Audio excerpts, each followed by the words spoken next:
Welcome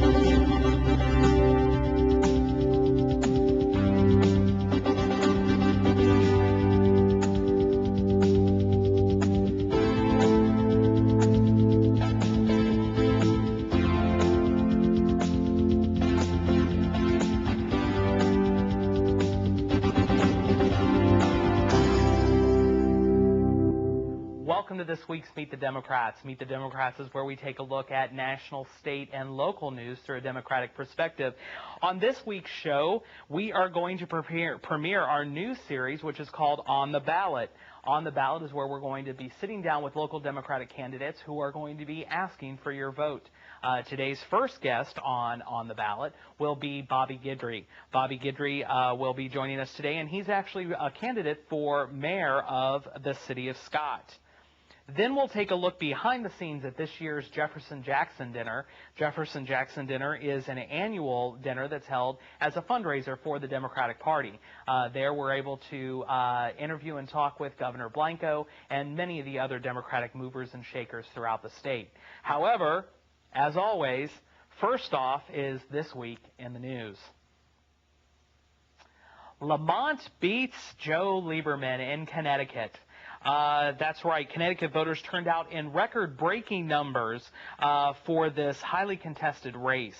Connecticut, like most states, has a closed primary system, and that's where only registered Democrats can vote for Democrats, and only registered Republicans can vote for Republicans.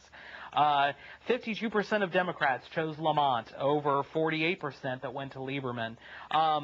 This is far from the 14-point spread that was actually predicted in favor of Lamont, so that is quite questionable. Lieberman was able to come back from some very serious, dire straits that he was facing there for a while. Lieberman claims, though, that his support for the party, because of his support for the party and because of his support for the state, that he is now going to run as an independent. Seems kind of questionable to me. However, Democrats are going to have some tough choices that they're going to need to make here. As a former constituent, actually, of Senator Lieberman, I personally can tell you that he's been on the wrong side of a lot of issues, and that's why a lot of people in his state are pretty upset, and rightfully so. But some are claiming that it's because of his support for the president and his policies in Iraq that actually set him on this course to defeat. I don't think it's only that. I think a lot of the residents of Connecticut can tell you that just in the past 6 years alone, Lieberman has been on the wrong side of many issues that affected them in their state, let alone the past 18 years that he served in the United States Senate. Moving forward, Donald Rumsfeld was forced to testify in the Senate, and he wasn't too happy about it. Congressional oversight has been lacking for so long that it seems that Donald Rumsfeld and many of the other members of the president's cabinet really hasn't been held to account. Rumsfeld endured some of the hardest questions as of yet so far in the department's oversight of the military operations in Iraq and Afghanistan. It looks like we're going to have to be sending more troops into Afghanistan because, as recent reports are telling us, the Taliban seems to be taking back over that country, which is regretful, obviously, because we seem to have taken our eye off the ball. It looks like Iraq now is in the beginning stages of a civil war. Many people are now reporting this, including many of the senior military officers who were also forced to testify in front of the Senate. They all say that it seems to be that Iraq is on the verge of sinking into a civil war. Perhaps most concerning as to all of this is that our troops are right in the middle of all of this that's going on, and it doesn't seem to us like they have the support that they desperately need in order to be able to affect positive change. We are quickly approaching the anniversary of 9/11, and I'd like to remind all of our viewers and everyone out there that, guess what? We still haven't found Osama bin Laden. We still have not caught or captured him. And many of the members of Al-Qaeda are still going to resurface. They're rather like the weeds out in my garden. They keep coming back. And it seems to me that we took our eye off the ball over in Afghanistan when we could have really dealt a serious blow to the Taliban and to the supporters of Al-Qaeda. So much so that now, with the military officers in the middle of a hotbed of issues right now, it looks like they are having more and more problems inside the military. We have been told now that they are put into place another huge stop-loss program, which is preventing service members from actually leaving. There was a large battalion, I believe it was, that was actually set to come home just last week. They were all packed and ready to board the airplanes to bring them home until their commanders told them to turn around and they're going to be staying indefinitely in Iraq. That's hugely regretful. However, not for the gay and lesbian service members. Believe it or not, the Army just proudly kicked out yet another Arabic translator, not for admitting he was gay, but only because people thought he was gay. He never said anything about it, yet the military still kicked him out. It seems to me that it's about time for us to revisit this policy, especially when we have kicked out now over 11,000 members from the military service just because we think that they may be gay. Unbelievable. Unbelievable. However, domestically, just say no seems to be mistaken for just say yo. A new report was just released that shows over half of the sexually active boys, teens, are not using condoms. That's right. This is especially troubling due to the current abstinence-only program that this administration is forcing down everyone's throat. No longer are teens taught about the horrors of sexually transmitted diseases and unwanted pregnancies. In fact, the Bush administration, through the Education Department and the Bush administration, through the Education Department and the Health and Human Services Department, has been posting inaccurate information and misleading information about the use of condoms. In fact, one of their websites actually reported that condoms are only effective less than 50% of the time. This is clearly not true. This, again, it seems to me as if this administration would rather base all of its decisions on faith-based science rather than science-based decision-making. Anyhow, it's unbelievable. We are now seeing a huge jump in the HIV diagnoses as well as STDs, and teen pregnancy numbers are on the rise. Democrats, by the way, are in support of an Abstinence Plus program. This is where teens are not only taught that abstinence is your best and only way of preventing communicable diseases and pregnancy. However, it also teaches the teens the proper way and use of condoms, and also how to prevent and how diseases are actually passed on. This information is lacking in our current curriculum. Telling kids don't do it, don't do it, don't do it, don't get it.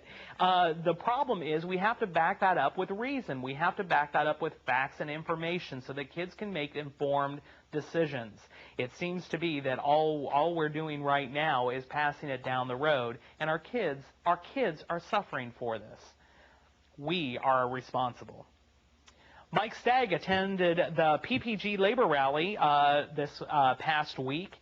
In a show of solidarity, candidate Mike Stagg, who is running for the 7th Congressional District to replace Congressman Bustani, he showed up in support of the striking IAM labor union that they are striking there against PPG.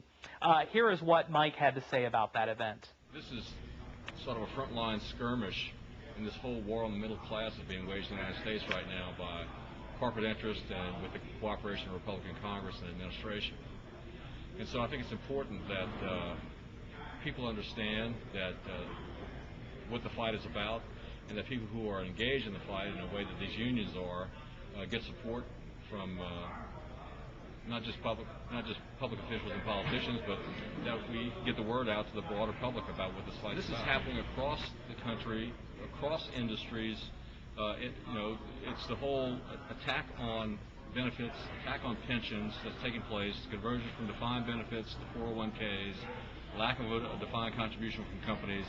I mean, this is part of the war on the middle class. It's an attack on the standard of living of middle-class Americans who work in a lot of non-union industries, but the same thing's happening to them. But the difference here is that there's a union, and they are trying to fight the changes that the company's trying to impose on.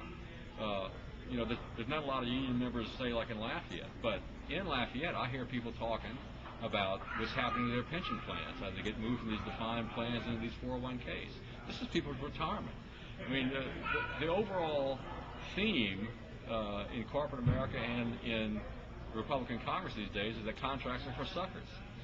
Whether it's Social Security, whether it's Constitution, whether it's an international treaty, for them, contracts are just pieces of paper. And contracts are deeper than that. They're more important than that. And it's an agreement between two parties. And there's a basic assignment of dignity to both parties by each. It's supposed to be mutually beneficial to both parties. And what's happened now is that one side has decided that it's all for them. And I think that this strike is part of that struggle. Mm-hmm. And I think that it's something that's happening, across the country, across our district, in every home. And I think it's important to the middle class is essential to political and social stability in this country. That if we end up with a country that's just rich and just poor, that we're going to have social instability, and that the New Deal and that the Republicans and the conservatives are trying to dismantle came about as an attempt to stave off the kind of social and political instability that threatened this country in the way. It's important that we have a stable middle class, and that the pathways to economic and social advancement are still there. And what we've seen, we have this widening gap between rich and poor in the United States. And it's a direct result of tax policies and social policies of Republican administrations and conservatives, and it has to be stopped if we're going to preserve our form of government and our way of life. And that was Mike Stagg over in Lake Charles, attending the local IAM unionists where they are on strike due to management's choice to slash their benefits and their benefits package, and also other similar union-busting programs that are causing so many problems over there. Perhaps some may have some sympathy for PPG and their managers. However, guess what? We don't. At a time where they are showing record profits, they are wanting to hugely slash all of the benefits to the people who are making them successful, the people who go in and punch a clock every single day and make that company successful. They want to slash their benefits. It's unbelievable to us. However, for more information on this, you can visit Mike Stagg's website at www.mikestagg.com, or you can check out LafayetteDemocrats.org. Governor Blanco brings jobs to Lafayette, citing fiber to the premises coupled with help from the Blanco administration. Newcom is moving to Lafayette into the old Service Merchandise building located at the Northgate Mall. You probably heard about this on local news. Newcom is going to locate a huge call center in this facility, and it's going to employ over 1,000 people. However, not only is it good to have these 1,000 extra jobs into our area, probably the most important thing here is these are good jobs. All of these jobs will be starting at a reported rate of $9 plus an hour, plus these individuals will have full health care benefits, something that is in huge need here in this country, obviously. And we'd like to reach out and thank the Blanco administration for working so very hard to bring this new endeavor, especially here to Lafayette where we desperately need it. Lord knows we have a lot of properties that are open right now in commercial areas that could be formatted to suit any of these types of businesses. And now that it looks like Fiber Initiative is finally going to get up and running now, this is a really good time for us to be able to be reaching out to these businesses to bring them here. And they're off. Qualifying has just ended for municipal races across the area, and these elections will actually be happening at the end of September. Democrats who have qualified, who are interested in getting their message out, should reach out to us. We would be more than glad to have you on the show. Tonight we will actually be showcasing our first on the Ballot series. We would like to have you guys reach out to us. We would love to have you on the program where you can reach out to the viewers of our program and tell them exactly why they should be voting for you. You can reach out to us in a few different ways. You can send me an email directly at stephen@LafayetteDemocrats.org, or you can call our Democratic hotline. That is area code 337-769-7347, and we'll be more than glad to sit down with you. Each of the candidates will be given at least 10 minutes to sit down and talk with us and tell us what their message is. And as we said earlier, the first in our series, On the Ballot, we will be joined by Bobby Guidry. Bobby Guidry is a candidate for mayor for the city of Scott. Bobby will join us later on in the show. And that is our Democratic news for August 14th, 2006. We would like to remind you, Blue Mondays is changing channels. Blue Mondays will be changing channels, and we are now going to be on channel 15, AOC channel 15 for viewers. And for those of you joining us on channel 15, we're now being seen in multiple different parishes, and we'll have more information on that in the near future. AOC is moving Tuesday, August 15th. So tomorrow, if you're watching this on the premiere night, tomorrow all of your Cox cable channels are going to be changing. Log on to Cox's website for more information, or check the circular that they sent out to all of their customers. We'd also like to remind you to watch Democracy Now! Democracy Now! Will be changing to channel 16, AOC channel 16, and that is shown at 11 a.m. and 11 p.m. Also, as usual, check out LafayetteDemocrats.org for more information, or give us a call on our Democratic hotline, which is 769-7347. And with that, we'll be right back. We make a pledge, we keep our word. When America works, America prospers, so my economic security plan can be summed up in one word: jobs. The No Child Left Behind Act is opening the door of opportunity to all of America's children. Our budget will run a deficit that will be small and short-term. Should and must provide the best care for anybody who's willing to put their life in harm's way. We make a pledge, we mean it. We keep our word.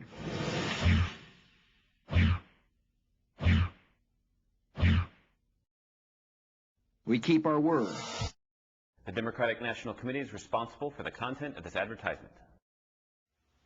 And welcome back to Meet the Democrats. Today we begin our first in the series of On the Ballot. On the Ballot is where we're going to sit down and meet with local candidates who are running for office and who are vying for your vote. Today we are joined by Bobby Guidry. Bobby Guidry is running for mayor of the city of Scott. Welcome to the program. We're glad to have you on here. Thanks for having me. Great. Well, why don't we start off to introduce yourselves to folks in the area. Why don't you tell us a little bit about yourself? Well, I'm a native of Lafayette Parish. I've never lived farther than 5 miles from where I was born. Grew up in Scott. My high school years I spent in Scott High School, the last graduating class of Scott High School. Got two sons that went to Acadiana High School, went through Scott, all the public schools in Scott, went through Acadiana High School, married to Debbie Melanson. Also went 12 years of school in Scott, so we're Scott residents through and through. Right now we have 4 beautiful grandchildren that are growing up in Scott, and that's kind of the driving force behind me running for mayor again, is that my kids grew up in Scott in a good community. I want to make sure that my grandkids get an opportunity to grow up in a good quality environment. That's great. Well, you previously held the office of mayor of Scott, correct? That's correct. 20 years ago, I was elected. I served one term. I didn't seek re-election. If you can remember, I took office 1987. Just to give you an idea of what took place in 1987, that was the only year that the Parade of Homes didn't show. So that gives you an idea of the economy back then. Yeah. We had 4 years of tough economy. I think we accomplished quite a bit. I'm proud of my record of service during those 4 years. Unfortunately, I couldn't continue serving as mayor and had to seek other opportunities in order to raise my family. My family has grown. Like I said, now I've got grandkids I'm concerned about, and I have the time and the ability to be able to serve again, so I'm looking forward to doing that. Outstanding. Well, so tell us, you briefly touched on it, but tell us, why are you in this race? I never wanted to leave the office back then. Unfortunately, I had to in order to provide for my family. But right now, in particular, a couple of things besides the fact that my grandkids, you know, we're experiencing some growth in the community, as is the case everywhere. I'm concerned about that growth taking place without the proper leadership at City Hall. Developers are going to provide subdivisions and industrial parks based on demand, and I just want to make sure that as a government we have the ability to be able to adjust our resources to be able to service those areas in our community. I think that that's really wise, and especially after you and I met for the first time, we talked about, I actually live in the outlying area of Scott. I was one of the areas that was annexed in, and when you actually showed me the map of the actual incorporated areas, it kind of looks a little zigzagged in places. Tell me a little bit about what that type of growth, you know, growth is good, but it has to be smart growth you were talking about. Tell me a little bit about that. Yeah, no question about it. Growth just to grow in geographical size is really not, in my opinion, is not that important. We need to be, you know, they're calling it smart growth. We did some things back when I was in office that we didn't know what it was called, but we did some things that are now called smart growth. Services, for instance, needs to be provided, or you need to have the ability to be able to provide those services in some of those areas. I'm concerned that if we stretch ourselves too far, there's a couple of things that take place. One is that we dilute our revenue base, since we kind of live and die by a sales tax, like most communities do.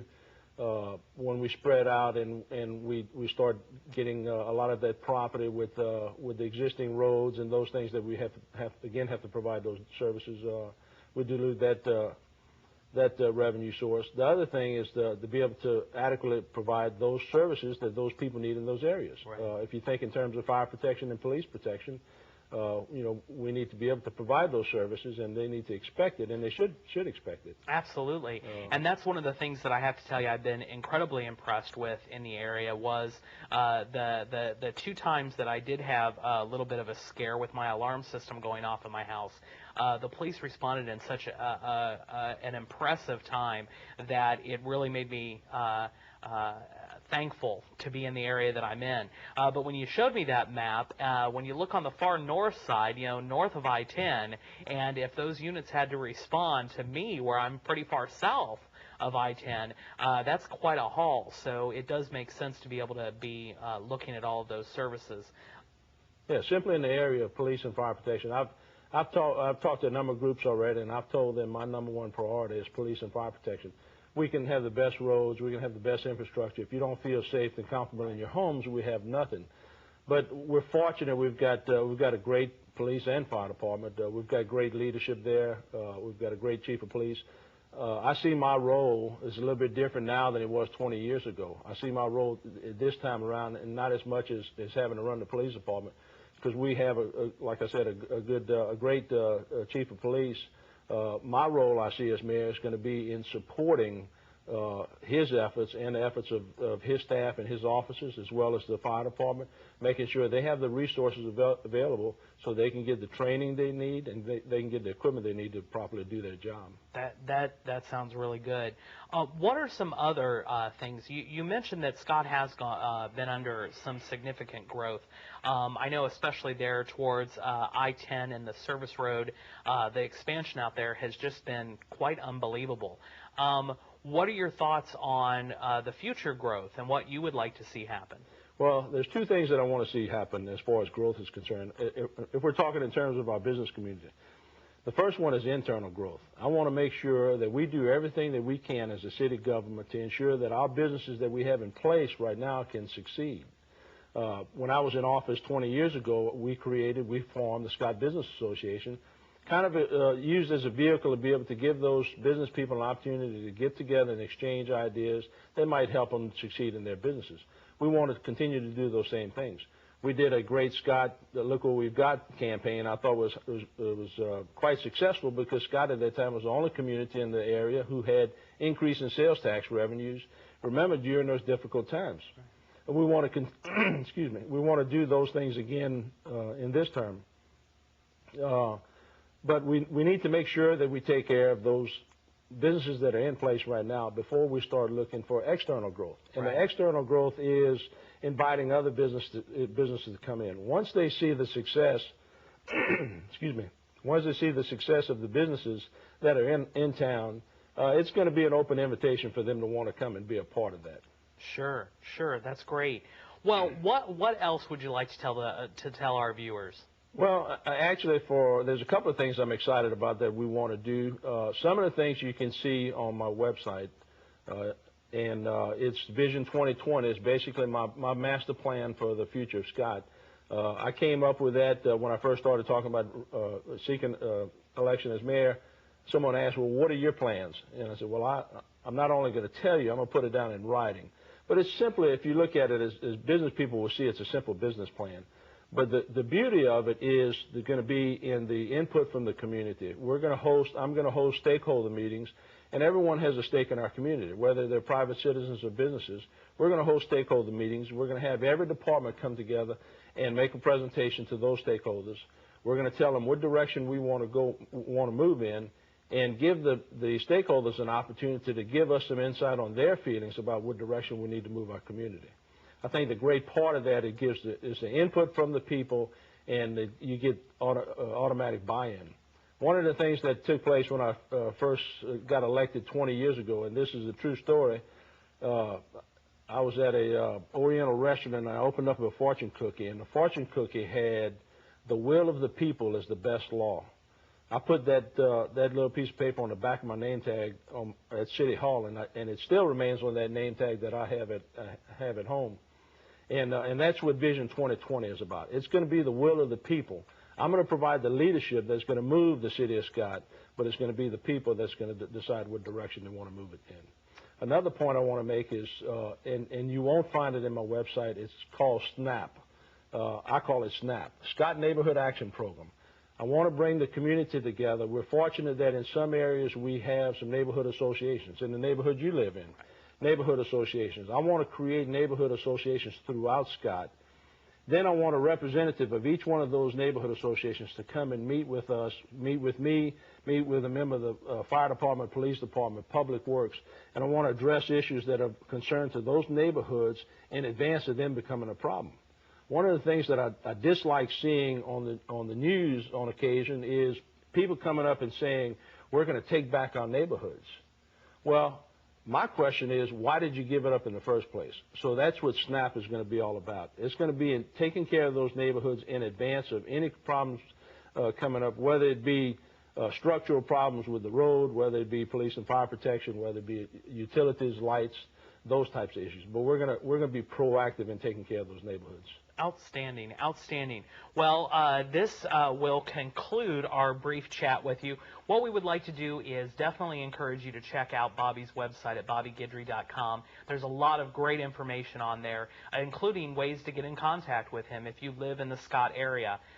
It's very important for the voters in our communities to be able to hear directly from their candidates who are asking for your vote. It's very important for us to be able to then support anyone then who is running, whoever our best pick is. Today we had Bobby Guidry on the show. We greatly thank you for appearing on the show, and we encourage everyone to reach out to Bobby. Again, that's bobbyguidry.com. And with that, we'll be right back.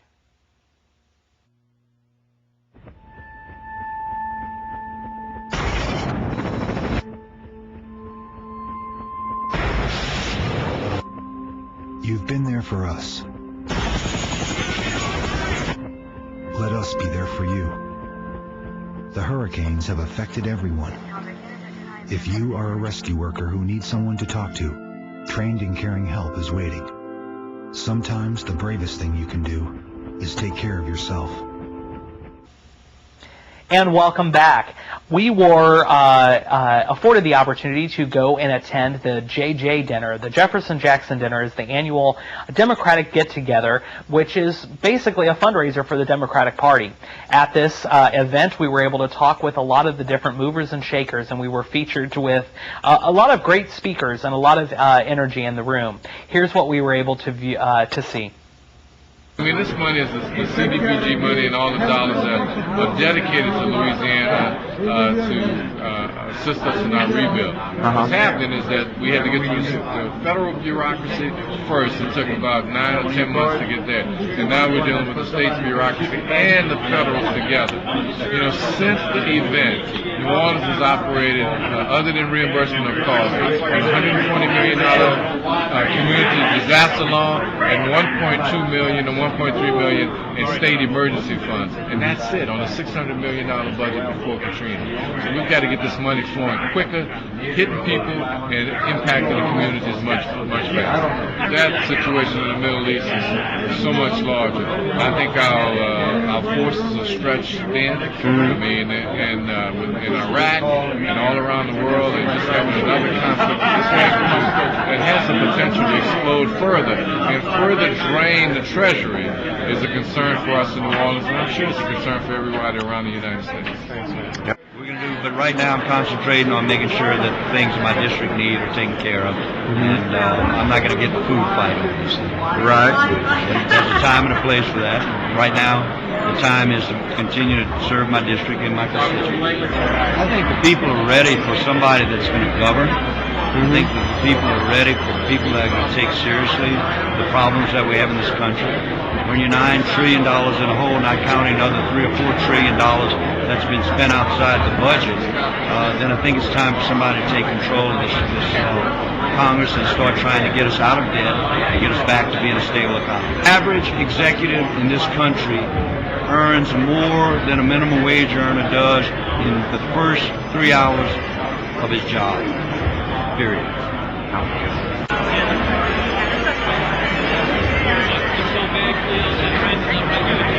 Oh, absolutely looking forward to this election. I mean, it's a privilege and an honor to be running right now. The reception has been great all over the state. People are getting excited about this election. I think we're going to have a lot of fun, and hopefully we're going to be successful. Well, what's happening right now, the reception we're getting from people who are on the Democratic side is really encouraging me to run. Had encouraged me to run and really encouraging the campaign to go forward. I mean, it's really the support of the people that's making this thing so good. Well, right now we have to make the elections office make sure it's fair and that there's no federalization where there's a move to try to federalize elections all over the country, which we don't want that. We want it to be run fair and honest right here in Louisiana. And the Secretary of State's office does 4 things. It does that, it does elections, it does business. I mean, so we can bring business and use that as an economic development tool, especially in our recovery across the country, across the state. North Louisiana all the way down to Bullfield Venice. So if you do that, you're also the historian and you keep the record. So I mean, there's a lot to the office. You're third in line. We work with the governor. So I think we need somebody good that'll be fair and honest in the office, and I'll bring that to the table. So can we feel at ease about the voting machines? I think you can feel at ease about the voting machines and know you're going to have fair and honest elections in Louisiana if I'm elected. Welcome to the State Democratic Jefferson Jackson Dinner. We're here tonight. My name is Frank Flynn. I would like to introduce to you my good friend John Bernhardt.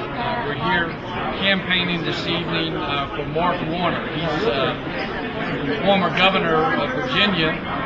He's running for president, and he's a good Democrat. And what I mean by good Democrat is he's a good centralist Democrat, conservative on some issues, moderate on others, but always looking to make the right decision.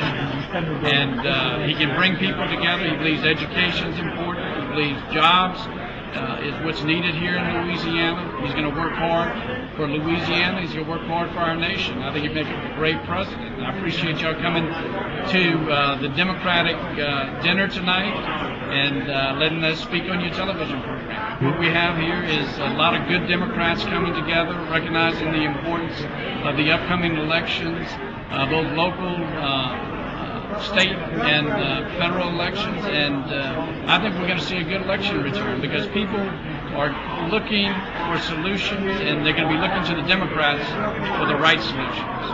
What brings me here is I'm a Democrat. I'm a liberal guy. I believe that everybody should have equal opportunity. I think we should help out the people who are less fortunate. So I believe in what's going on. That's why I'm here donating my time. Hello.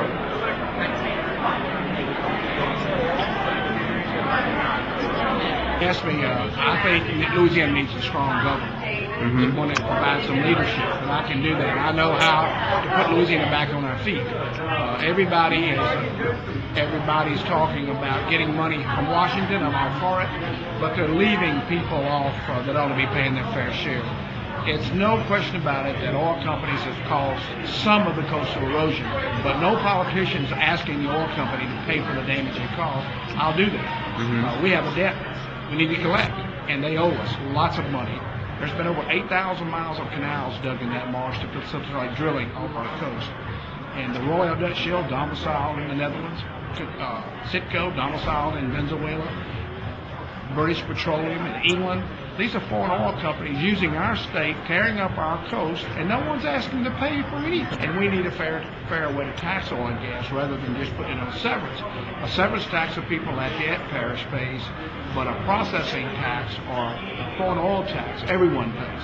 So we have a way out of the problems we're at, and I'm sick of Louisiana being behind Mississippi and Arkansas on anything. Right. But we are, because our politicians have squandered our natural resources, and we need somebody that represents the people's interest, not the special interest. And I have a record of doing that, and I'll carry that out in the governor's office. That's why I'm looking forward to running and taking this message to the people. If you want somebody who represents your interests, not the special interest, look at me. I'll do it. I have a record. I'm the guy that took on the utility companies time and time again, passed do not call, just took all the energy's executives out of jet airplanes as of today, and my record's clear. I regulated pawn shops when they're charging people too much interest, payday loan companies when they outrageously charge people 400 to 500% interest. I've been on the side of the people.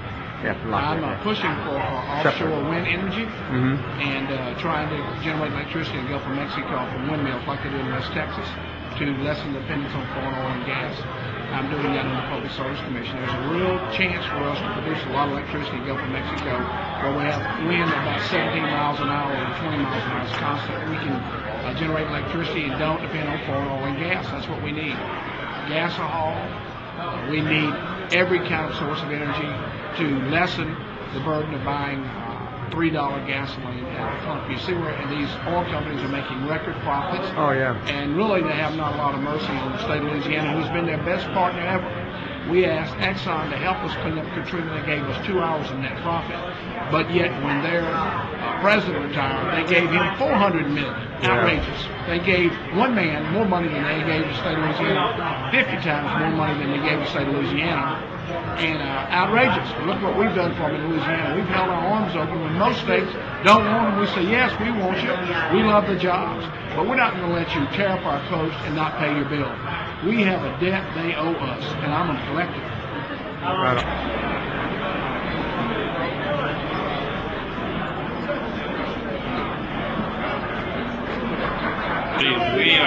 Everybody's on fire. Everybody's completely excited about the fall elections. The polls show the Democrats are going to run away with it. It's going to be very close, I think, but there's a very good probability, not possibility, but probability we'll have a majority of Congress next year states. This is why the DNC is going to nationwide, putting field organizers, communications directors, field directors into the states to get infrastructure set long before the presidential election so you can mobilize the votes. I mean, we keep hearing about morals, we keep hearing about faith issues, family values, and you know, the Democratic Party has many of those issues. For instance, refusing to raise the minimum wage when 37 million people are working poverty level. There's nothing more or most family value would do than that. Children that go to bed hungry.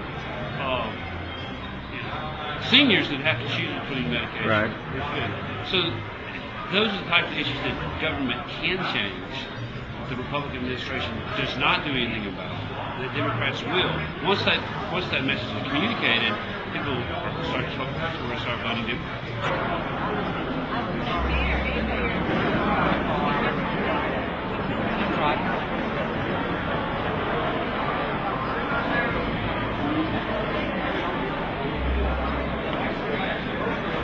Brother, I've never been more excited to be a Democrat in my whole life. I think that we're getting to the point in time in this country where, people are looking that it's time for a change, and that people are willing to go out and work for that change and to work to make America the country that it ought to be.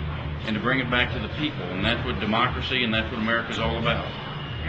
Louisiana to me has always been the greatest state in the Union. I think that we have more culture in Louisiana than any other state in the Union. I think we have the greatest people of any place in the Union. And I think, I think it's just a wonderful state. I mean, sure, there's basic things we need to work on here in Louisiana. We need better roads. We need better health care. We need better education. But, look, Louisiana, we have every opportunity in the world. We have more natural resources than any other state. We have the greatest people you ever find in any state. And I think we have the hardest workers you'll find in any state. But I think what we need in Louisiana more than anything else is we need leadership, and we need people willing to stand up to the big companies. We need people who are willing to stand up and say, look, this is what's right for the people, and to show us the kind of leadership. We need a Huey Long for the 21st century. Such great participation. This is our 21st annual Jefferson Jackson Dinner, where we come together to honor Thomas Jefferson and Andrew Jackson, who are the founders of our party. Now, it's at this time that I introduce to you the hardest working woman in the state of Louisiana, Governor Kathleen Babineau-Blanco.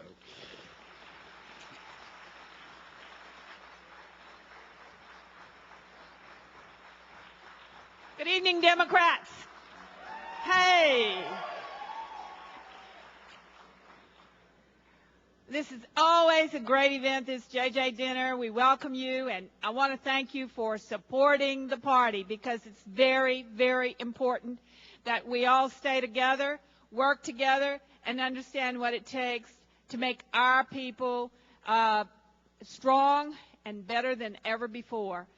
I want to thank all of you for being here tonight, because this is certainly a long time since we've gathered, or it feels like an extra long year. It's just been a year. But what a year Louisiana has been through. And I do want to tell you that in spite of extraordinary political challenges during the course of this past year, Louisiana is coming back safer, stronger, and smarter than ever before.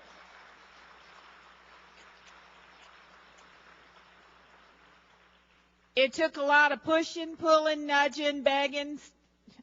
I was about to say stealing.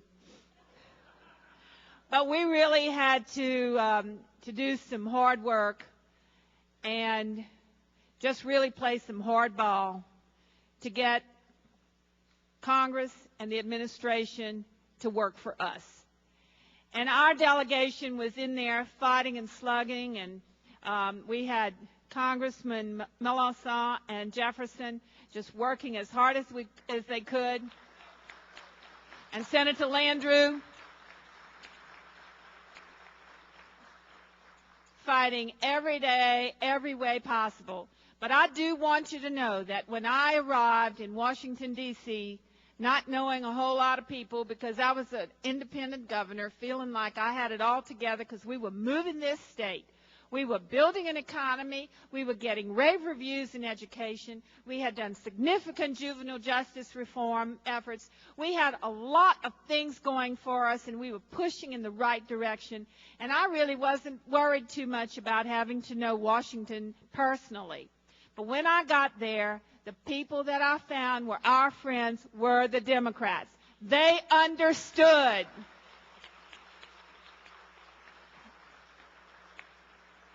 As a matter of fact, it was not about politics, it was about people. They understood without me having to explain it.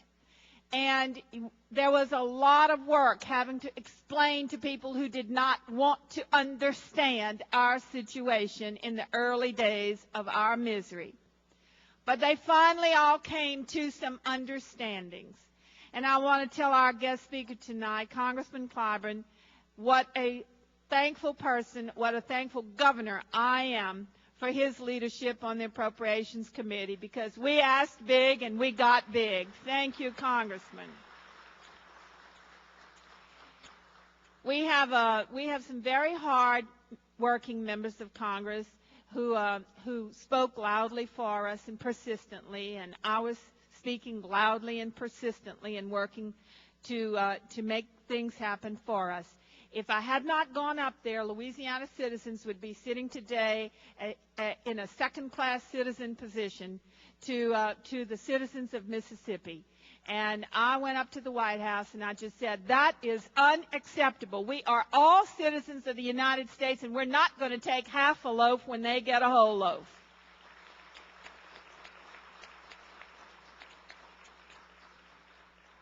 I want to say that we are a state on the move. There's an awful lot of work left to be done. Make no bones about that. There's a lot of hard physical labor that has to be done to get our people home. But if you are amongst those who have lost your home and have not registered for the road home, you need to do that now. If you know people who have lost their home and have not registered for the road home, you must get them to do that now. We've got a powerful program that's in place, and we are going to build a very strong road home.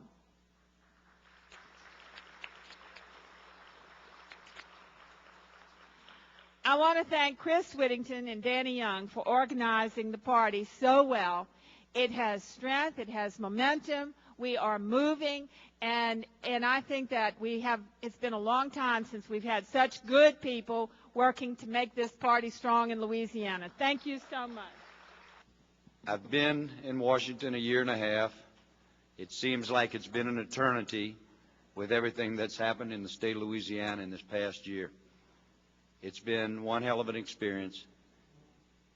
You know, I tell people, they say, are you enjoying the job? And I guess, yes, I am enjoying the job, because like everyone in this room that serves the people, if you can help one person on any given day, then it's been a good day. And I believe that the Democrats that are in this room and the Democrats that are in this state and this nation feel the same way about helping fellow Americans, and that message doesn't appear to resonate on the other side of the aisle at all. I have the pleasure tonight to introduce a man that I've only known for a year and a half. Feel like I've known him for eternity also, because of the amount of time that I've spent with leadership, trying to put pieces together to help the governor, to help the people in New Orleans, the mayor, and all those that are trying to recover in my district and over in the 7th District from Rita and Katrina. Rita's been the forgotten storm in Washington. And there are some folks in Washington wish they could forget Katrina too, but we won't let them. The gentleman that I'm going to introduce to you in a few minutes is playing an important role in leadership on the Democratic side. And as the governor said, we as Democrats get it.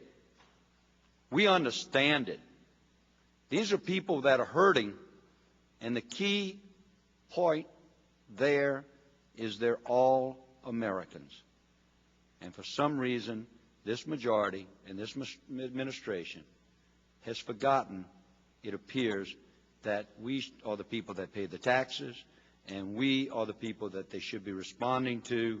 And I would hope that come November 9th, you will see a Democratic majority in the House of Representatives, and I would hope that we will have a Democratic majority in the Senate of the United States. And with a majority, we can begin to govern, which is something that has not happened in the last 6 years. Jim Clyburn, Nancy Pelosi, the conservatives call them liberals. I say that a liberal isn't bad. A liberal is an individual who can entertain more than one concept or idea at a time.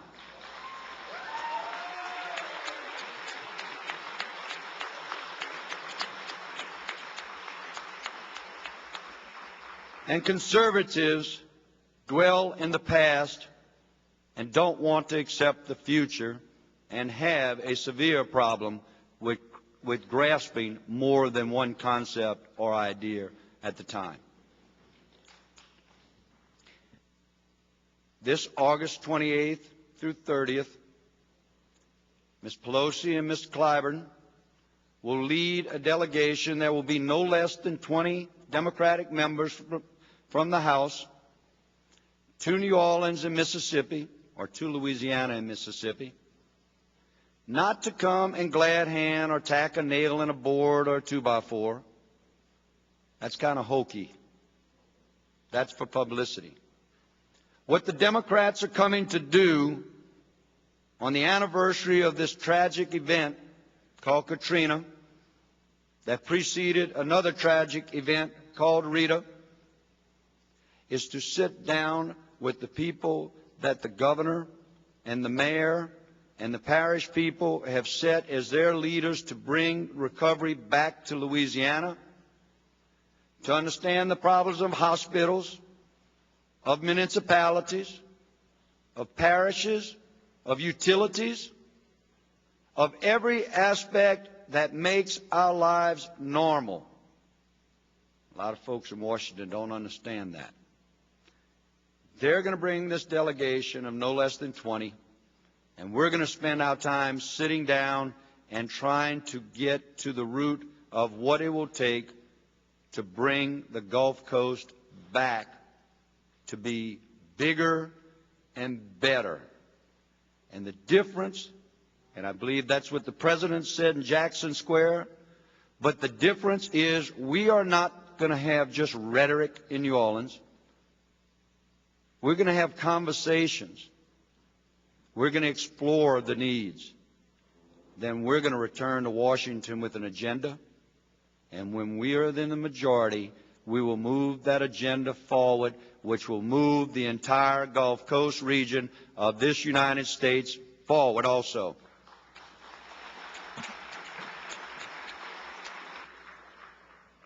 Now, I just left Washington, and Washington, as many of you know, is built on what was once a swamp.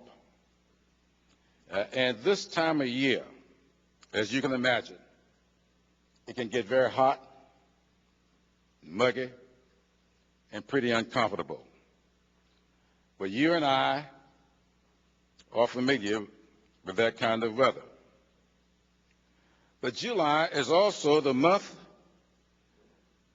that we leave our legislative business for our summer vacation. And that means that a flurry of activity usually takes place in the month of July. And that process can be very hot, muggy, and uncomfortable.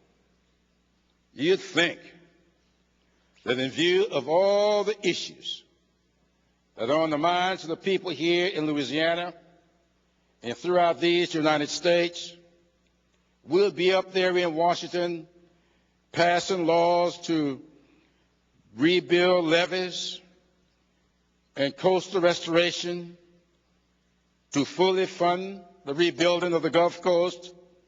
You'd think we'll be discussing affordable housing, small business assistance, accessible health care, and education bills, veterans benefits, and ways and means by which we can make our country safer and more secure.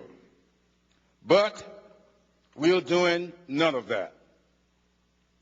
But thanks to many of you in this room, you're two great congresspeople, and I am proud to say 100% of House Democrats voted for passage of the Voting Rights Act. We have been able to do one piece of successful legislation. And that was our clip from the JJ Dinner. We greatly thank you for tuning in to Meet the Democrats. This has been another episode of Blue Mondays. We'd like to encourage you to get involved. Get involved in the Democratic Party. Help make a change for the future.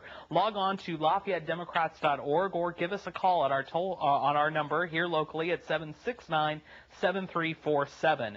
Again, we'd like to remind you that to tune in to Blue Mondays.